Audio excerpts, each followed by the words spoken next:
¿Qué tal, amigas y amigos de Ecoeconómico?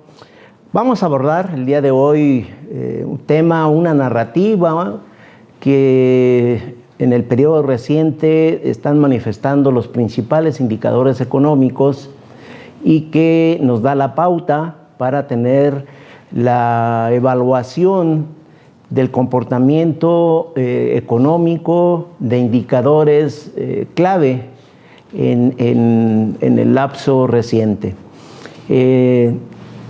Estamos observando que el empleo crece, la inflación se muestra en rebeldía hacia la baja y la tasa objetivo del Banco de México prácticamente sigue firme de acuerdo a la última determinación del Banco Central. Referencias que a nuestro juicio crean un contexto en la narrativa económica reciente que manifiesta el buen desempeño de la economía mexicana y la confirmación de la estabilidad macroeconómica del país. Ya lo habíamos señalado en el comentario pasado, el Producto Interno Bruto en cifras originales tuvo un crecimiento de 1.6% en el primer trimestre del presente año. Las remesas familiares tuvieron un ascenso marginal, si lo queremos ver así, de 1%, pero hubo un aumento importante, evidentemente en el cual se reflejan los efectos de la fortaleza de la paridad cambiaria peso-dólar, que está afectando la recepción de remesas familiares. El empleo formal en abril tuvo un aumento de cerca de 85,000 puestos de trabajo, diríamos el mejor mes de abril en lo que va de la presente administración federal, y como decíamos, la inflación se opone a la baja, la tasa de interés se sostiene, la de referencia, y el peso recupera su fortaleza con respecto al dólar.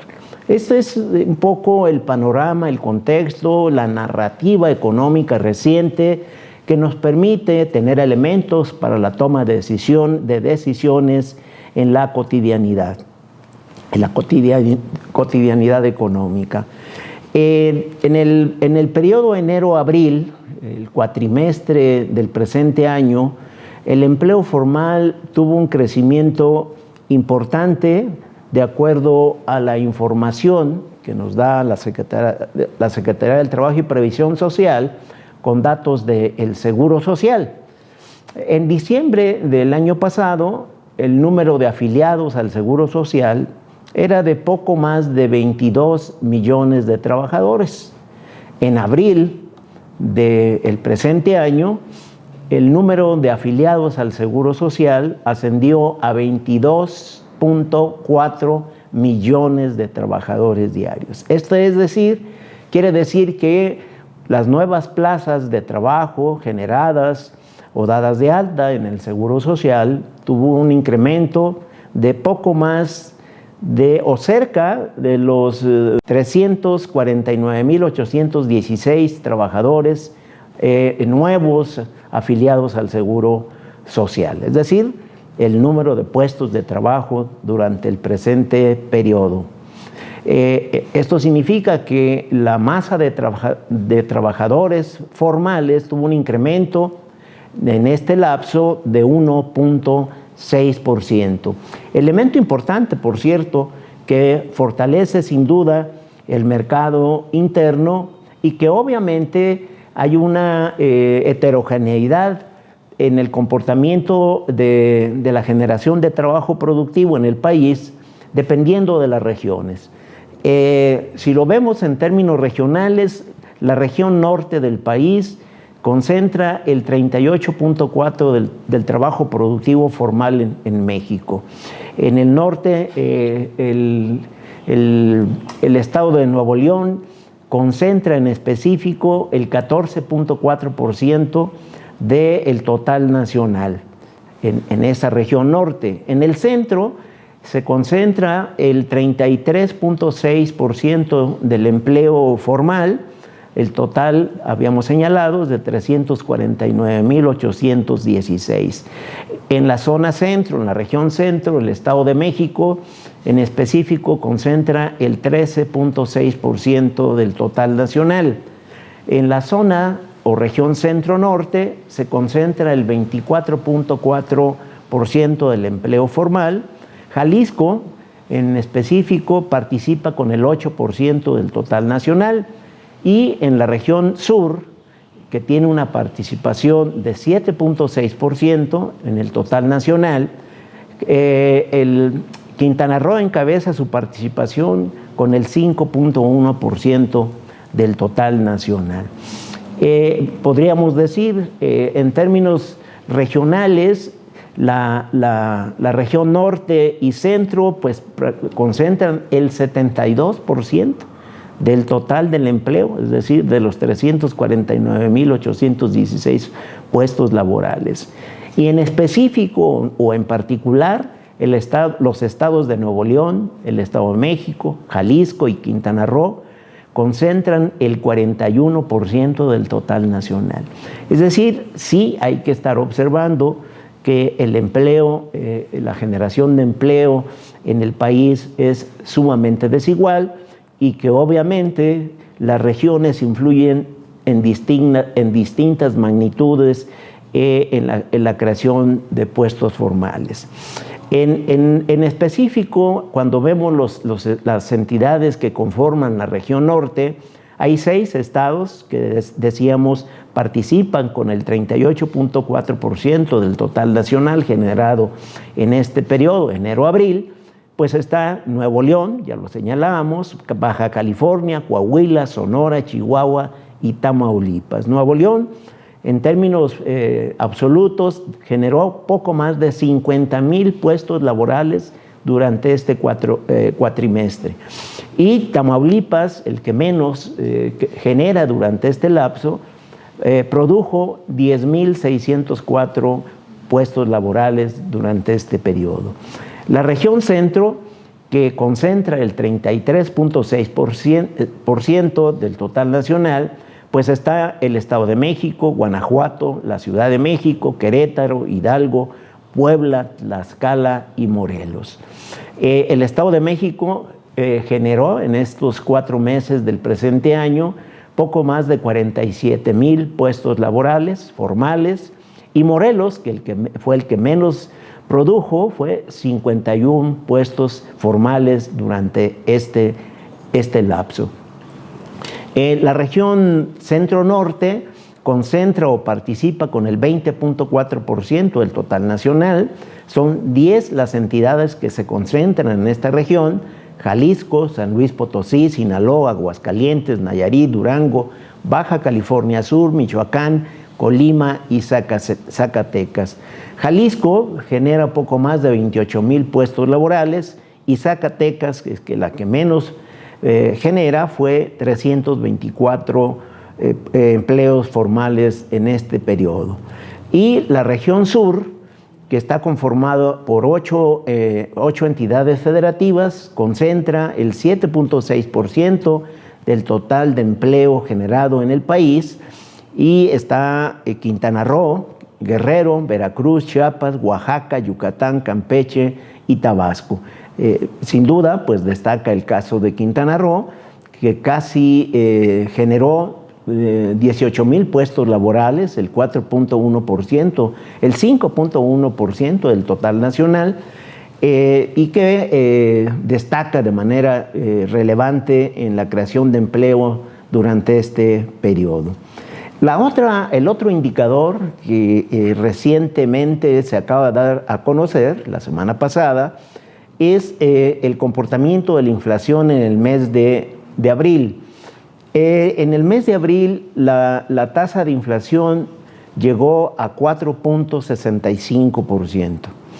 Es una tasa muy similar a la reportada en el mes de diciembre, que fue de 4.66, diciembre del año pasado.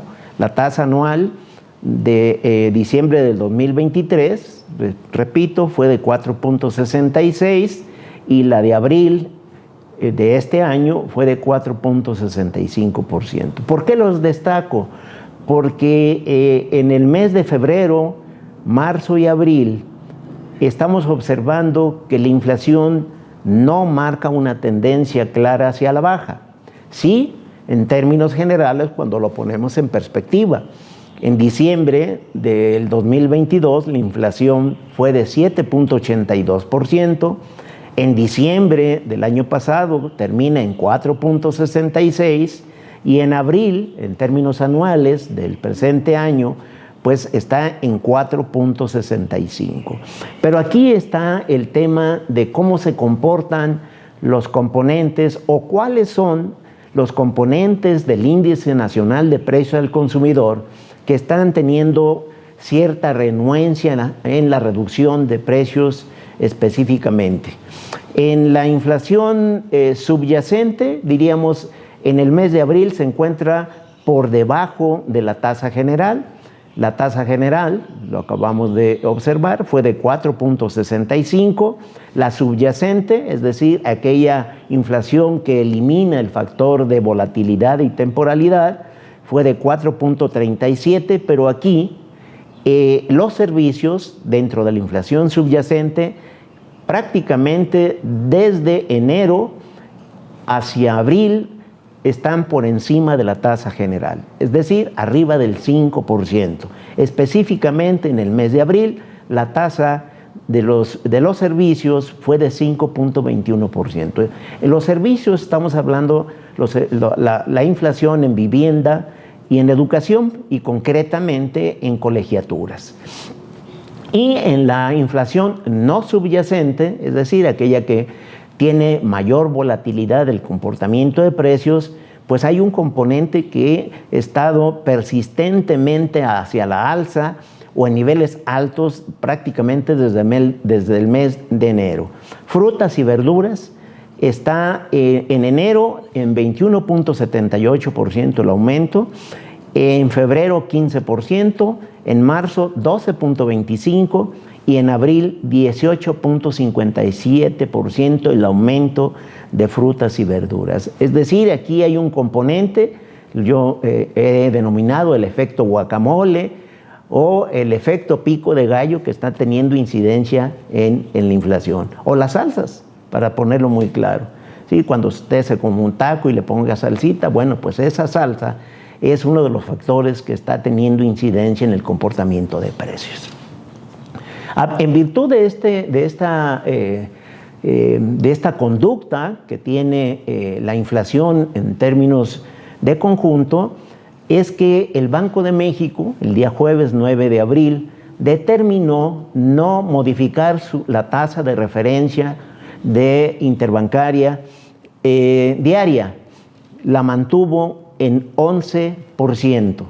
Es decir, al ver que la inflación, el comportamiento de los precios no está teniendo una reducción tan rápida como se esperaba, es decir, permanentemente hacia la baja y encontrar su nivel hacia el objetivo del Banco de México, que apunte con claridad hacia la tasa de 3% en el mediano plazo, bueno, pues incluso podría haber determinado el Banco de México volver a la tasa de 11.25 para endurecer la política monetaria, restringir más la demanda de bienes y servicios y contraer la producción para que los precios bajen. Bueno, pues lo que determinó es mantenerlo. En marzo 22 la bajó de 11.25 a 11% la tasa de referencia, la tasa de interés de referencia interbancaria diaria, y en mayo 9, el jueves pasado, la sostuvo en ese 11%. Y nos podemos adelantar, incluso la reunión de junio 27 del Banco de México, es muy probable que él la sostenga sobre 11%. Los cambios o las reducciones posibles seguramente van a depender de cómo termine la inflación en el primer semestre y la determinación de la Junta de Gobierno del Banco de México para determinar las bajas que podrían darse o las reducciones en la tasa de interés que podrían ocurrir en junio en noviembre e incluso en diciembre. La expectativa es que la tasa de interés de referencia del Banco de México pueda disminuir al cierre del presente año en 9.75. Es decir, de 11% que actualmente la tenemos a 9.75 al cierre del presente año. Vale la pena también destacar que en este momento el diferencial que hay entre la tasa de interés del Banco de México y la de la Reserva Federal de los Estados Unidos se mantiene en 5.5%. Es decir, 11% la tasa de referencia del Banco de México y 5.50% la tasa de referencia de la Reserva Federal de los Estados Unidos. Este diferencial de ambas tasas es lo que está nuevamente recuperando la apreciación del peso frente al dólar. En este momento, es decir, este día lunes, a la apertura, la paridad cambiaria está sobre 16 pesos con 75 centavos. Es decir, nuevamente tenemos al peso frente al dólar abajo de los 17 pesos. ¿Qué podemos concluir en este análisis? En principio diríamos que, no obstante la incertidumbre de la elección presidencial del 2 de junio próximo, los indicadores económicos apuntan a estabilidad de los mercados y a una condición macroeconómica estable en su conjunto. El aterrizaje de las tasas de interés, como lo acabamos de comentar, será lento y que va a obedecer en lo fundamental en el comportamiento que observe la tasa de inflación en el resto del año. El crecimiento económico lo podemos adelantar. Este es el análisis que nosotros hemos realizado, es que a diferencia de lo que establecen algunos analistas, que el segundo semestre de este año va a ser más lento que del primer semestre de este año, primer semestre del año en curso, lo que podemos adelantarles es que el segundo semestre, ya daremos los elementos con tiempo, no va a ser tan lento y que probablemente, de acuerdo a los análisis que estamos revisando, en términos numéricos, el segundo semestre puede mejorar y, por lo tanto, que el crecimiento económico de México al cierre del presente año sí ronde un crecimiento del 2.8%. Terminamos con nuestras recomendaciones. Síganos en Ecoeconómico, el cuadrante para el pulso de las decisiones oportunas y enteradas. Recuerde, cuídese mucho. Si puede, de manera voluntaria y altruista, done sangre.